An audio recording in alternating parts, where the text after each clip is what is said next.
దగ్గరికి వచ్చి సార్ అతను చాలా మంచోడు, మీరు అతన్ని చూస్తే అతనికైనా మంచోడు ఎవ్వడు ఉండడు అనే విధంగా ఉంటుంది. కాకపోతే ఈ డ్రగ్ అడిక్ట్ అయ్యి ఫ్యామిలీని దూరం పెడుతున్నాడు, పైసలు పోగొడుతున్నాడు. మేము రోడ్ల మీదకి వచ్చేసినాం. 1,00,000, 2,00,000, 30,00,000, 23 కోట్లు 6 నెలల్లో పోగొట్టేసినాడు. మా బిజినెస్లో మేము ఇన్నేళ్ళు సంపాదించుకుంది మొత్తం రోడ్ మీదకి తీసుకొచ్చేసినాడు. మా వల్ల అవ్వట్లే అని చెప్తే నేను ఓకే అండి తీసుకోరండి అని చెప్పినప్పుడు మా దగ్గరికి వచ్చాడు.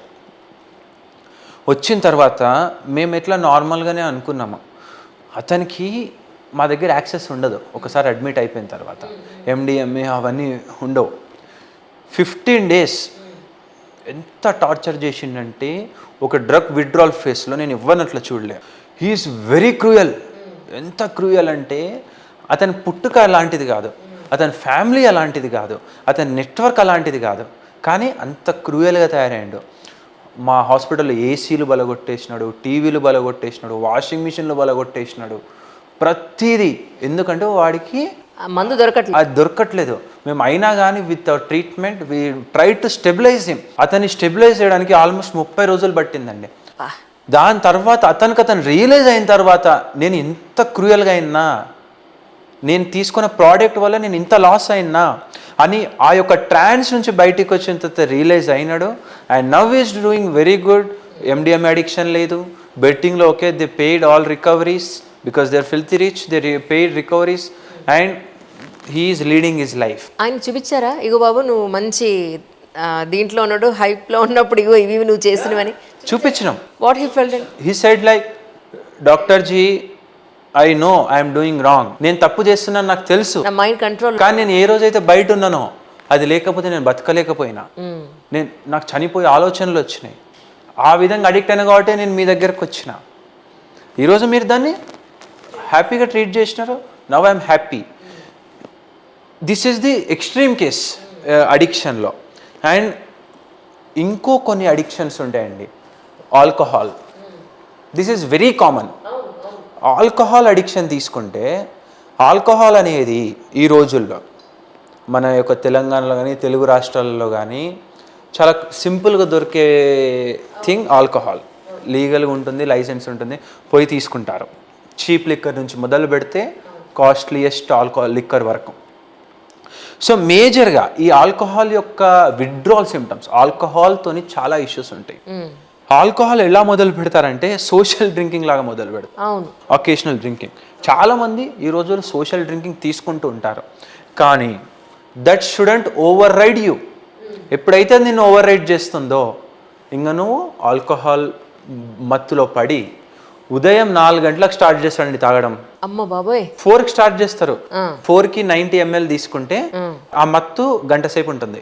మళ్ళీ 6కి 90 ml, అట్లా ఎవ్రీ 2 hours 90 ml తీసుకుని డే అంతా గడపాలి.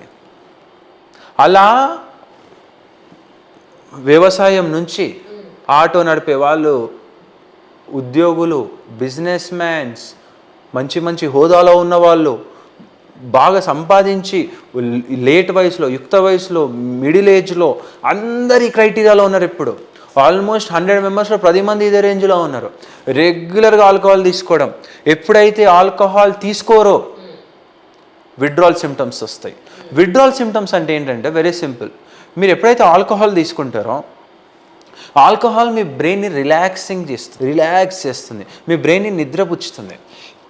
అట్లా మీ బ్రెయిన్ ఎప్పుడు మందు పోసి కడిగేసి నిద్ర పెట్టిస్తున్నారు. ఎప్పుడైతే నీ బ్రెయిన్ దానికి అలవాటు పడిపోయింది, నాకు ఈ టైంలో ఆల్కహాల్ కావాలి లేకపోతే నేను సీరియస్ అవుతా, సింపుల్.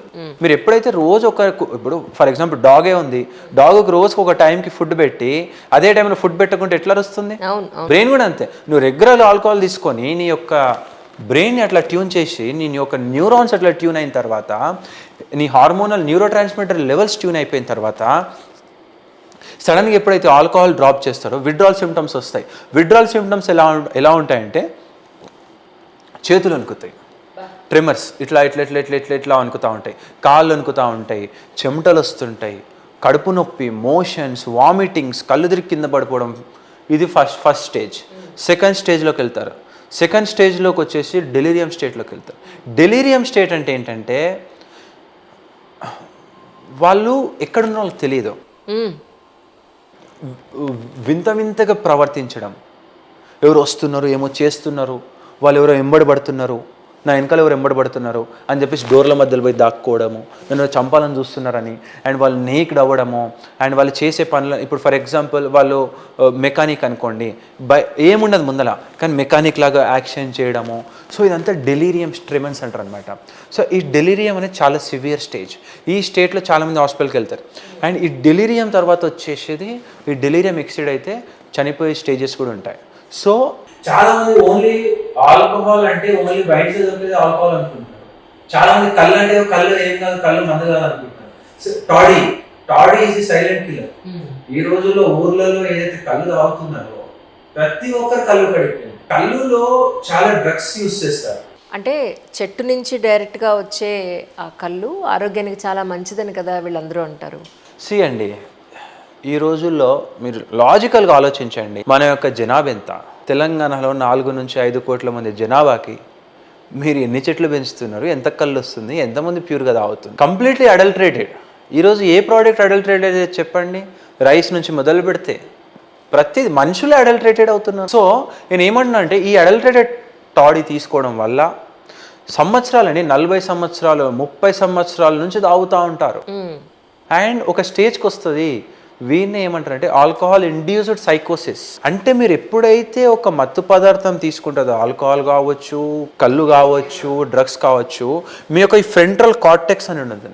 మన బ్రెయిన్లో కొన్ని రీజియన్స్ ఉంటాయి. ఈ ఫ్రంటల్ కార్టెక్స్ అనేది ఏంటంటే ఒక మనిషి ఎలా బిహేవ్ చేయాలి, ఒక మనిషి ఎలా మాట్లాడాలి, ఒక మనిషి ఎదుటి వాళ్ళతో ఎలా ఉండాలి, ఒక మనిషి సమస్య వచ్చినప్పుడు ఏ విధంగా దాన్ని పరిష్కారం చేయాలి, ఫ్యూచర్ ప్లాన్స్ ఎలా వేయాలి, ఈ విధంగా ఈ ఫ్రంటల్ కార్టెక్స్ బాగుంటే వాళ్ళు ప్రాపర్గా ఉంటారు. ఈ యొక్క సబ్స్టెన్సెస్ ఈ ఫ్రంటల్ కార్టెక్స్ని డ్యామేజ్ చేస్తుంది. డ్యామేజ్ చేయడం వల్ల అందుకే చాలా వరకు వీడు తాగి పిచ్చోడు అయిపోయిండ్రా, వీడు ఏం చేస్తుండో తెలుస్తలేదు, అందుకని భార్య మీద అనుమానం పడ్డం, ఫైనాన్సెస్ ఉండవు, సంపాదించిన పైసలు తాగుడకు పెట్టడం, ఫైనాన్సెస్ ఉండవు, ఇంట్లో గొడవలు, ఇంట్లోకి దగ్గర రానియరు, ఫ్యామిలీ ట్రామా, మళ్ళీ అది దాని నుంచి బయటపడడం తాగుడు, రోడ్ల మీద పడుకోవడం, ఆ తాగడం వల్ల లివర్ ఖరాబ్, డయాబెటీస్, హైపర్ టెన్షన్, మళ్ళీ హార్ట్కి ఇబ్బంది, అండ్ మళ్ళీ వాళ్ళు తాగడానికి కింద పడితే యాక్సిడెంట్, మళ్ళీ దాని తర్వాత ఫైనాన్సెస్. సో చాలామంది ఏమనుకుంటారు అంటే ఆల్కహాల్ అనేది కేవలం తాగడమే అనుకుంటారు, కానీ ఒక్క ఆల్కహాల్ తాగడం వల్ల డిపెండ్ అయిన చాలా ఉన్నాయి సిచ్యువేషన్, అన్ని రకాలుగా మీకు ఇబ్బందులు వస్తాయి. అండ్ చాలా మంది కొంచెం మంది తాగేది. నేను ఒకటి క్వశ్చన్ ఇస్తా, ఇప్పుడు విషం ఎంత తాగినా విషం ఎక్కువ తాగినా చనిపోతారు, తక్కువ తాగినా చనిపోతారు. Alcohol is a slow poison. నువ్వు ఈ రోజు కొంచెం తాగుకుంటూ పోతావు, అది కొంచెం నీ లివర్ని ఇంపాక్ట్ చేస్తుంది, నీ యొక్క ఫైనాన్సెస్ని ఇంపాక్ట్ చేస్తుంది, నీ యొక్క ఫ్యామిలీని ఇంపాక్ట్ చేస్తుంది, నీ యొక్క ఫిజికల్ హెల్త్ని ఇంపాక్ట్ చేస్తుంది, నీ యొక్క మెంటల్ హెల్త్ని ఇంపాక్ట్ చేస్తుంది. ఈ రోజుల్లో లివర్ ఫుల్గా డ్యామేజ్ అయిపోయిన తర్వాత ఒక లివర్ ట్రాన్స్ప్లాంట్ చేయాలంటే కాస్ట్ ఎంత? 40-50 lakhs ఉంది. ఇంత జీవితం అంతా 10 ఏళ్ళు 5 ఏళ్ళు తాగుడకు బానిస అయినాడు, వారి దగ్గర డబ్బు ఏముంటుంది, ఏమి చేస్తారు? అండ్ కొన్ని కేసెస్ ఉన్నాయండి. వన్ ఆఫ్ ది కేస్, అతను ఎట్లా తాగుతాడు, ఎంత సివియర్ స్టేజ్కి వచ్చాడంటే ఫుల్ బాటిల్ తీసుకుంటే అందులో హాఫ్ డైరెక్ట్ తాగేసి బయటకు వచ్చి వాటర్ బాటిల్ తాగుతాడు. అట్లా అడిక్ట్ అయిన వాళ్ళు ఉన్నారు. అట్లాంటి స్టేజ్లో ఉన్న వాళ్ళు కూడా మన హాస్పిటల్లో వాళ్ళు మళ్ళీ నార్మల్ అయ్యి మంచిగా ప్రవర్తన చేస్తున్నారు. సో ఈ ఆల్కహాల్ టాడీ అనేది నేను ఇప్పటికీ ఒకటి చెప్పి ముగియాలి. ఆల్కహాల్ కావచ్చు, కళ్ళు కావచ్చు, ఎలాంటి రకమైన మందైనా కావచ్చు, అది యుక్త వయసులో మొదలు పెడితే 18 years 16 years నుంచి చాలామంది తాగుతున్నారు. ప్రతి ఒక్క పేరెంట్స్ గమనించాల్సింది ఏంటంటే ఈ 17 నుంచి ఈ 30 years గ్యాప్ అనేది ఒక జీవితంలో ఒక ట్రాన్సిషన్ ఫేజ్. ఈ ఏజ్లో బాగా పర్ఫామ్ చేస్తే ఎక్కడికో రీచ్ అవుతాడు, బాగా పర్ఫామ్ చేయకుంటే పాతాళానికి పోతాడు. వీటన్నిటికీ ఈ గ్రోత్కి అడ్డొచ్చేది ఈ సబ్స్టాన్సెస్, ఈ యొక్క ఆల్కహాల్ కావచ్చు, గంజాయి గురించి మాట్లాడదాం, ఇవి కావచ్చు. వీటిని గనక మీరు పసిగట్టకుండా వదిలేస్తే చాలా పెద్ద లాస్, జనరేషన్స్ లాస్ అవుతుంది. సో దీన్ని మీరు ఒక మేజర్ ప్రాబ్లమ్గా గుర్తించండి. Keep track on your children or your family members and make sure they will get rid of that. And ఎందుకంటే ఈరోజు మన తెలంగాణ ప్రభుత్వం కూడా దీనికి చాలా అగెయిన్స్ట్గా వెళ్తుంది. డ్రగ్ నార్కోటిక్స్ కానీ ప్రతి దానికి. So this is what I want to tell you. And next when we talk about ganjai, ఈ గంజాయి గురించి తీసుకొస్తే గంజా అనేది చాలామంది ఎలా స్టార్ట్ చేస్తారంటే ఆల్కహాల్ తీసుకుంటే మనం రోజు 300-400 రూపీస్ ఖర్చు అవుతుంది. దానికి మళ్ళా ఒక స్పేస్ ఉండాలి, టైం ఇవ్వాలి, గ్యాంగ్ ఉండాలి, దానికి మళ్ళా ఆల్టర్నేట్గా తినడానికి తెచ్చుకోవాలి. ఆల్మోస్ట్ 1000 రూపీస్ అవుతుంది. అండ్ తాగిన మత్తు కూడా ఆల్మోస్ట్ 3 to 4 hours ఉంటే దాని తర్వాత దిగిపోతుంది. సో ఈ రోజుల్లో చాలా మంది యువత గంజాయికి అడిక్ట్ కావడానికి రీజన్ ఏంటంటే ఈ ఫైనాన్సెస్ అనేవి చాలా ఇబ్బంది అవుతుంది. అదే గంజాయి అయిందనుకోండి 100 రూపీస్కి ఒక ప్యాకెట్ దొరుకుతుంది. ఆ ప్యాకెట్ 100 రూపీస్ 3-4 days వస్తుంది. వాటిని సిగరెట్లో వాటిని రకరకాలుగా తీసుకోవడం, దానివల్ల ఆ ట్రాన్స్ఫేస్లో ఉండడం. అండ్ ఈ గాంజా అనేది ఆల్కహాల్ కన్నా 100 రెట్లు డేంజర్. కాస్ట్ తక్కువ కానీ దాని యొక్క ఇంపాక్ట్ ఒక మనిషిని ఒక వైల్డ్ యానిమల్లా చేస్తుంది. ఈ యొక్క గాంజాయి ఒక మనిషిని, ఒక రైట్ వేలో ఉన్న మనిషిని కంప్లీట్ రాంగ్ వేలోకి తీసుకెళ్తుంది, అగ్రెసివ్గా చేస్తుంది. అతని యొక్క ఇన్స్టంటేనియస్ డిసిషన్ వల్ల కొన్ని లైఫ్స్ కూడా లాస్ అయ్యే అవకాశాలు చాలా ఉన్నాయి. చాలా కేసెస్ కూడా అలానే అయ్యాయి, మర్డర్ అటెంప్ట్స్ అయ్యాయి. వాళ్ళు ఇప్పుడు జైల్లో సతమతం అవుతున్నారు. అండ్ ఈ యొక్క గాంజాతో రకరకాల జబ్బులు మనం ఈరోజు ఏదైతే మాట్లాడుకున్నామో, బైపోలర్ కానీ, స్కిజోఫ్రేనియా కానీ, డిప్రెషన్ కానీ, సివియర్ డిప్రెషన్ కానీ, సైకోసిస్ కానీ, ఇట్లాంటి ఎన్నో జబ్బులు రావడానికి చాలా ఆస్కారం ఉంది ఈ యొక్క గాంజా తీసుకోవడం వల్ల.